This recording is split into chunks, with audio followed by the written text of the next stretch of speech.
শুভ সকাল আমার প্রিয় বন্ধুরা, তোমরা সবাই কেমন আছো? আশা করছি তোমরা সবাই খুব ভালো আছো। আমিও বেশ ভালো আছি তোমাদের ভালোবাসা আর আশীর্বাদে।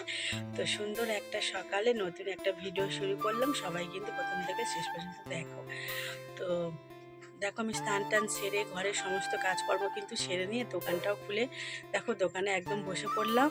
আর শুধু একটা কাজই বাকি আছে, জানো তো, ঘরের ওই যে রান্নার জলগুলো না তোলা হয়নি, আছে এক ড্যাম। কখন আর যাবো বলে, একদম সময় পাইনি, যেহেতু ঘুম থেকে উঠে হাঁটতে চলে গিয়েছিলাম। তারপর ঘরে এসে ঘরের সমস্ত কাজ সারলাম, বাসন মাজলাম, স্নান সারলাম, জামা কাপড় কাচলাম। তো সেগুলো কেচেই দেখো আমি এখন দোকানটা খুলে নিয়েছি, যেহেতু 7:30 না, মানে ঘড়ির কাঁটায় 7:30 বেজে গিয়েছিল। তো আর জল আনা হয়নি, তো যা জল আছে মোটামুটি চলবে। তো দোকানে থাকতে থাকতে আবার ছুটে গিয়ে একদম জল এনে দেবো। তো চলো, আজকের বারটা হলো শনিবার। তো আজকে যেহেতু শনিবার, ঘরেও রয়েছে লঙ্কা, লেবু। তো লেবুগুলো এনেছিল আমার খাওয়ার জন্য, মানে গরম জলে যে লেবুর জলটা আমি খাই না সকালবেলা খালি পেটে, তো সেই জলটা খাওয়ার জন্য। তো মোট 5টা লেবু এনেছিল, জানো তো। তো 5টা লেবুর মধ্যে তো কালকে রান্না করেছিলাম নিহেরে মাছ, মানে লোটে মাছ। তো লেবুর রস দিয়ে মাখিয়ে রেখেছিলাম। লেবুর রস দিয়ে মাখিয়ে রেখে দিলে কি হয় বলো তো, মাছটা গোটা গোটা থাকে, বেশি জলও বের হয় না আর ভেঙেও যায় না। তো লেবু দিয়েছিলাম। আর আজকে দেখো 3টে লেবু দিয়ে আমি লঙ্কা লেবুর মালা তৈরি করে নিচ্ছি। আর একটা লেবু থাকবে, সেই লেবুটা কিন্তু আমাকে খেতে হবে। আর কাল থেকে লেবু আর থাকবে না, আর তার লেবু জলও আর খাওয়া হবে না। সব সময় আমার সাথে এটাই ঘটে থাকে। তো 4টে থেকে 5টা লেবু আনি, সেই লেবুগুলো কিন্তু আমি দোকানে লঙ্কা লেবুর মালা করে আমি টাঙিয়ে দিই। তো জানো তো, তো বেশি লেবু এনে দেয় না। তো মাঝে মাঝে যখন আবার লেবু সস্তা দামে পাওয়া যায়, তখন আমার হাজব্যান্ড কী বলতো, এর থেকে একদম যে ছোট ছোট লেবুগুলো হয় না, সেই লেবুগুলো এনে দেয়। জানো তো, সেই লেবুগুলো কী বলতো, আবার একদম রস থাকে না। তো লেবুগুলো কেটে চিপে রস বের একদমই হবেই না। তো বলেছিলাম একটু বড় বড় সাইজের লেবু এনে দিতে, একদম পাকা পাকা। তো মোটে 5টা লেবু এনে দিয়েছিল। তো জানি না আর কালকের লেবু জল আর খেতে পাবো কি না। ও যে কোনো জিনিস এনে দেয় আমাদেরকে, তো জানো তো, একদম হিসাব করে এনে দেয়। তো একটাও বেশি থাকে না, একটাও কমও থাকে না, এই রকম অবস্থা, জানো তো। তো দেখো মালাটা আমার তৈরি করা হয়ে গিয়েছে, এখন আমি দেখো বেঁধে দিচ্ছি। তো একটা ঠাকুরমশাই আসতো, জানো তো, প্রত্যেক বৃহস্পতিবার না, বুধবার করে। তো সে জানি না একটু মানে কথা কাটাকাটি নিয়ে ঝামেলা হয়েছিল বলে আর দেখো মানে লঙ্কা লেবু আর মানে টাঙিয়ে দেয় না, আমরা নিজেরাই বেঁধে নিয়ে থাকি। তো যাই হোক, দেখো এখানটা আমি দোকানটা খুলে নিয়ে দোকানটা কিন্তু গুছিয়ে নিলাম। তো তারপর অনেকটা সময় আমি দোকানেই ছিলাম। তো সকালে দেখো খাওয়ার জন্য আমি বানাচ্ছি চা, যেহেতু ঘরে আর কোনো কিছুই খাবার নেই তেমন একটা, ওই মুড়ি ছাড়া আর কিছুই নেই। তো ভাবলাম মুড়ি তো সব সময় খাওয়া হয়, মুড়ি আর আজকে আর খাবো না। তো একটু দুধ চা বানিয়ে নিই, তো সবাই মিলে কিন্তু দুধ চাটা খাওয়া যাবে। তো জানো তো, এখানে একটা দুধওয়ালা দাদা দুধ দিতে আসতো, তো আমার মেয়ের জন্য ছোট করে একটা প্যাকেট নিতাম। তো জানি না কেন সেই দাদাটা কিন্তু এখনও দুধও দিয়ে যায় না, হয়তো ছোট দুধের প্যাকেট পাচ্ছি না। আর যেহেতু দেখো আমি যে 500 গ্রাম করে দুধ নেব, তো আমার যেহেতু ফ্রিজ নেই, তো আমার মেয়ে 500 দুধ কিন্তু খেতে পারে না, ওই 200 গ্রামের দুধটাই কিন্তু ঠিক ছিল আমার পক্ষে। তো আর দিয়েও যায় না, কিন্তু আমি প্রতিদিনের পয়সা প্রতিদিন কিন্তু দিয়ে দিতাম।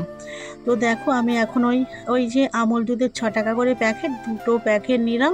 তো চা বসানোর জন্য, আর একটা টাটা গোল্ড চা পাতা নিলাম। তো এই টাটা গোল্ড চা পাতা দুধ চা কিন্তু খেতে বেশ ভালোই লাগে। অন্য চা কিন্তু আমি ব্যবহার করছি না, আমার দোকানে কিন্তু রয়েছে লুজ চা পাতা, তো সেই চা পাতা কিন্তু আমি চায়ে ব্যবহার করব না। যেহেতু লুজ চা পাতাটা চায়ে দিলে না, চায়ের টেস্টটাও অতটা ভালো হয় না, আর চাটা না কালো কালো মতো হয়ে থাকে। তো এর জন্য আমি টাটা গোল্ড চা পাতাটাই ব্যবহার করে থাকি, 5 টাকা করে প্যাকেট। তো এর থেকে বড় প্যাকেট রাখলে কিন্তু বিক্রিই হয় না। তো এর স্বাদটা কিন্তু খুবই ভালো লাগে। তো দেখো এখানে চাটা আমার হয়ে গিয়েছে, আর চাটা দেখো আমি কাপের মধ্যে ঢেলে নিয়েছি। আজকে দেখো একটা নতুন প্লেটের মধ্যে ঢেলে নিলাম, আর একটা নতুন কাপও নিলাম। জানো তো, সবসময় তো বাটি গ্লাসে খাওয়া হয়, তো এই কাপ কাপগুলো না আমাদের এখানে কিছুদিন আগে মেলা হয়েছিল, মেলা থেকে কিন্তু 2টো কাপ কিনেছিলাম, এই রকম কালো রঙের কাপ। তো দেখো এখানে চানাচুর নিয়েছি আর ছোট ছোট ঝাল ঝাল নিমকি নিয়েছি, আর একটা টোস্টের প্যাকেটও বের করে নিয়েছি। এটা কিন্তু আমার জন্য না, এটা কিন্তু আমাদের এখানে সবার জন্য নিয়েছি, আমাদের পরিবারের জন্য। তো দেখো সবাইকে নিমকি, ঝুরি ভাজা আর চাটা কিন্তু ভাগ করেই দিয়ে দিয়েছিলাম, হাজব্যান্ডকেও দিয়ে এলাম।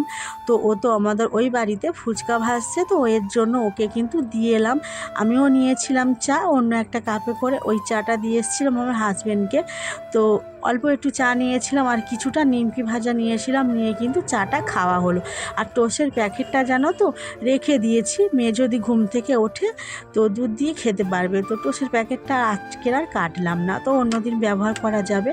তো তো দেখো চাটা তো সবাইকে দিয়ে এলাম, তো শ্বশুরমশাইকে দিয়ে এসেছি, তো তোমাদের দাদাকে দিয়ে এসেছি, আর আমি নিলাম। তো অল্প একটু ছিল যারা আমাদের ফুচকা বেলে দিচ্ছে তাদেরকেও দিলাম। তো দিয়ে দেখো চাটা খেয়ে দিয়ে বিছানাটা আমি গুছিয়ে নিলাম। এখন ঘড়ির কাঁটায় বাজে 11:30। তো দেখো এখন আকাশের অবস্থাটা কি হয়েছে, বৈশাখ মাসের কালবৈশাখী ঝড়ের মতো।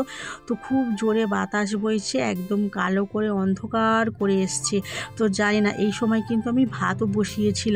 আর আলুর বস্তাটাও তোমাদের দাদা ভাই কী করেছে, বাইরে রেখে দিয়ে কিন্তু চলে গিয়েছে ওই দোকানের মালবস্ত করার জন্য। আর এদিকে দেখো আমি গ্যাসে তরকারি বসিয়েছি, কাস্টমাররা আসছে, সব দিকে কিন্তু আমি সামলাতে পারছি না, খুব জোরে জোরে বাতাস বইছে।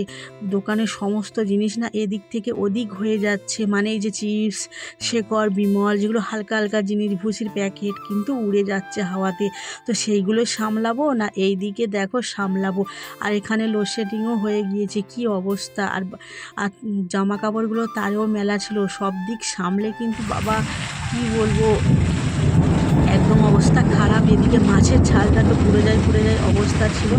আর দেখো এখানে তো কারেন্ট নেই, অনেকক্ষণ চলে গিয়েছে, আর বাইরে খুব জোরে জোরে বৃষ্টি পড়ছে। তো তোমরা দেখেই বুঝতে পারছো খুব জোরে।